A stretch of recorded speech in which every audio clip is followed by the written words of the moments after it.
नमस्कार, आप देख रहे हैं 4 PM। मैं हूं आपके साथ सिमरन। देश के अंदर चल रहे लोकसभा चुनावों के छठे चरण का मतदान आज देश भर के 8 राज्यों व केंद्र शासित प्रदेशों की 58 लोकसभा सीटों पर किया जा रहा है। इसके बाद लोकसभा चुनावों के सिर्फ अंतिम चरण की वोटिंग बाकी रह जाएगी, जो 1 जून को की जाएगी। इसके बाद सभी राजनीतिक दलों व उनके नेताओं की निगाहें 4 जून को आने वाले चुनाव परिणामों पर टिकी होंगी, क्योंकि इसी दिन हार जीत का फैसला होगा और देश को एक नई सरकार मिल जाएगी।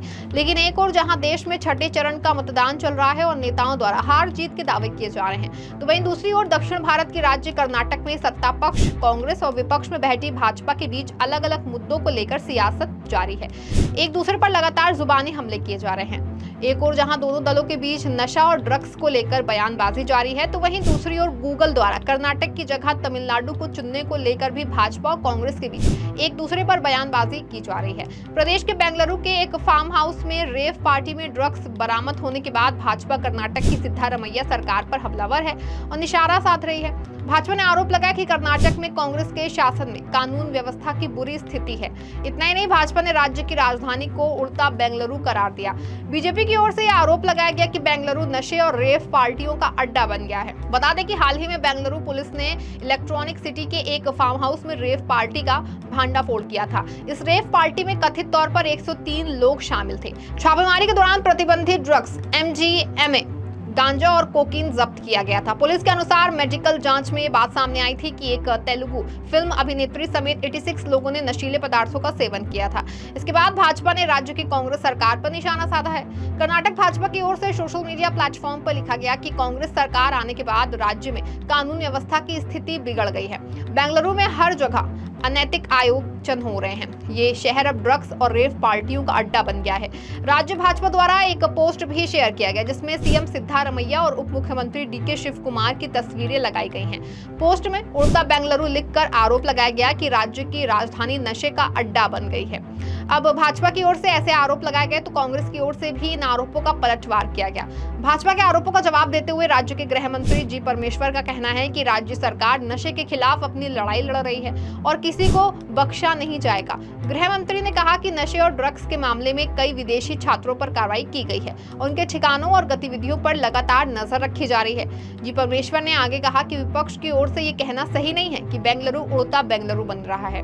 साथ ही कांग्रेस का कहना है कि भाजपा ऐसा कहकर कर्नाटक व बेंगलुरु का अपमान कर रही है। फिलहाल भाजपा व कांग्रेस दोनों ही की ओर से आरोप प्रत्यारोप का दौर लगातार जारी है, जबकि पुलिस और सरकार अपना काम भी लगातार कर रही है। एक और जहां रेव पार्टी और नशे के मुद्दे को लेकर भाजपा व कांग्रेस आमने सामने हैं और एक दूसरे पर निशाना साध रहे हैं, वहीं दूसरी ओर गूगल द्वारा अपने मोबाइल के उत्पादन के लिए तमिलनाडु को चुनने पर भी भाजपा और कांग्रेस आमने सामने आ गए हैं और एक दूसरे पर सियासी बयानबाजी कर रहे हैं। इस मामले को लेकर भी बीजेपी कांग्रेस सरकार पर हमलावर है और कांग्रेस सरकार की नाकामी बता रही है, तो वहीं कांग्रेस की ओर से भी इस मामले पर बीजेपी पर पलटवार किया गया है। दरअसल तमिलनाडु के मुख्यमंत्री MK स्टालिन ने जानकारी देते हुए बताया कि गूगल तमिलनाडु में अपने पिक्सेल स्मार्टफोन का निर्माण कर सकता है। तमिलनाडु के मुख्यमंत्री MK स्टालिन ने उसकी घोषणा की।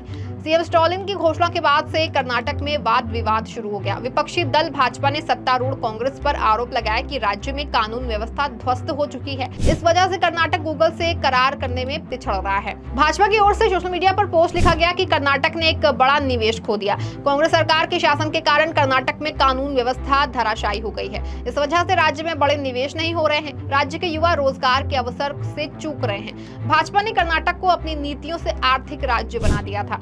सीएम सिद्धारमैया अपनी नीतियों से इसे नष्ट कर रहे हैं। भाजपा की ओर से लगाए गए इन आरोपों पर कांग्रेस की ओर से भी प्रतिक्रिया दी गई। कर्नाटक के उप मुख्यमंत्री DK शिव कुमार ने भाजपा के आरोपों पर पलटवार करते हुए बीजेपी पर तथ्यों को तोड़ मरोड़ कर पेश करने का आरोप लगाया। शिव कुमार ने कहा कि भाजपा नेताओं ने ऐसा ट्वीट किया, ये शर्मनाक है। भाजपा को पहले दस्तावेजों की जांच करनी चाहिए कि कितने निवेशक भाजपा सरकार के उत्पीड़न से परेशान होकर देश से चले गए हैं। DK शिव कुमार ने कहा कि जब से कांग्रेस ने राज्य की सत्ता संभाली है, कई निवेशक यहाँ आए हैं। चुनाव के बाद हम आपको दिखाएंगे कितने निवेशक राज्य में निवेश करना चाहते हैं। कर्नाटक विकास और शांति का स्थान है। आपको बता दें कि इससे पहले तमिलनाडु के मुख्यमंत्री MK स्टालिन ने कहा था कि राज्य सरकार ने गूगल के प्रतिबंध के साथ शुरुआती स्तर पर बातचीत शुरू कर ली है।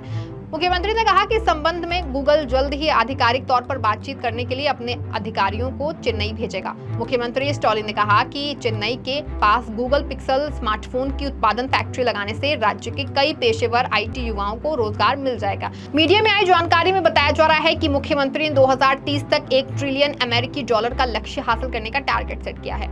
इस बड़े प्रोजेक्ट के लिए निवेशकों ने Tamil Nadu, Malaysia, Singapore, Japan, France और अरब देश में बैठक आयोजित की। इस दौरान लगभग 9.61 लाख करोड़ रुपए का निवेश हासिल हुआ।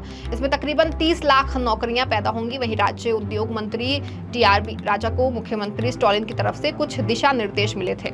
मुख्यमंत्री की ओर से मिले दिशा निर्देशों में उद्योग मंत्री टीआरबी राजा को अमेरिकी यात्रा और वहां पर गूगल और फॉक्सकॉन के साथ आधिकारिक बातचीत के लिए एक चर्चा करनी है। इस बारे में जानकारी दी गई थी। राज्य के मंत्री की बैठक का नतीजा ये रहा कि अब गूगल और फॉक्सकॉन साझेदारी में तमिलनाडु राज्य में पिक्सेल्स फोन का उत्पादन शुरू करेंगे। इसके लिए गूगल ने राज्य सरकार को ऑफर दिया और गूगल पिक्सल फोन का उत्पादन शुरू करने के लिए तमिलनाडु में प्लांट लगाया जाएगा। जाहिर है कि अलग-अलग मामलों को लेकर प्रदेश में सत्ताधारी दल कांग्रेस और भाजपा के बीच जंग जारी है।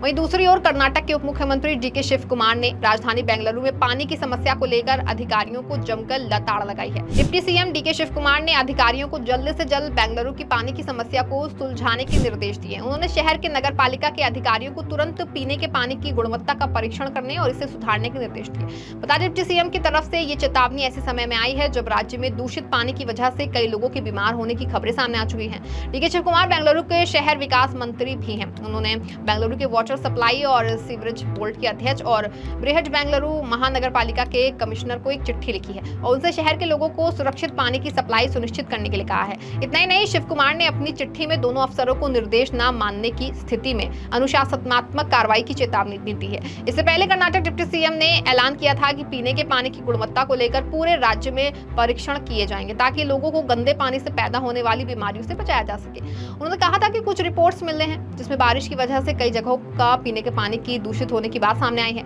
इससे लोगों पर बीमारियों का खतरा बढ़ रहा है। इसीलिए हमने अधिकारियों को पूरे राज्य में परीक्षण करने के लिए कहा है। हमने इसे लेकर कर्नाटक के मुख्यमंत्री से भी बात की है। बता दें कि बीते दिनों में कर्नाटक में दूषित पानी की वजह से कई लोगों की बीमार होने की बात सामने आई है। इसमें राज्य में कोलेरा के कई मामले शामिल हैं। इसमें एक व्यक्ति की मौत हुई थी और कई अन्य गंभीर रूप से बीमार हुए थे। फिलहाल एक और जहां विपक्षी दल भाजपा प्रदेश के कांग्रेस पर निशाना साध रही है और तरह तरह के आरोप लगा रही है, तो वहीं दूसरी ओर कांग्रेस सरकार द्वारा भाजपा को तो जवाब दिया ही जा रहा है, साथ ही अपने अधिकारियों पर भी लगातार अनुशासनात्मक कार्रवाई की जा रही है। इस खबर में फिलहाल बस इतना ही। ऐसी तमाम राजनीतिक खबरों के लिए बने रहें और देखते रहें 4PM। धन्यवाद।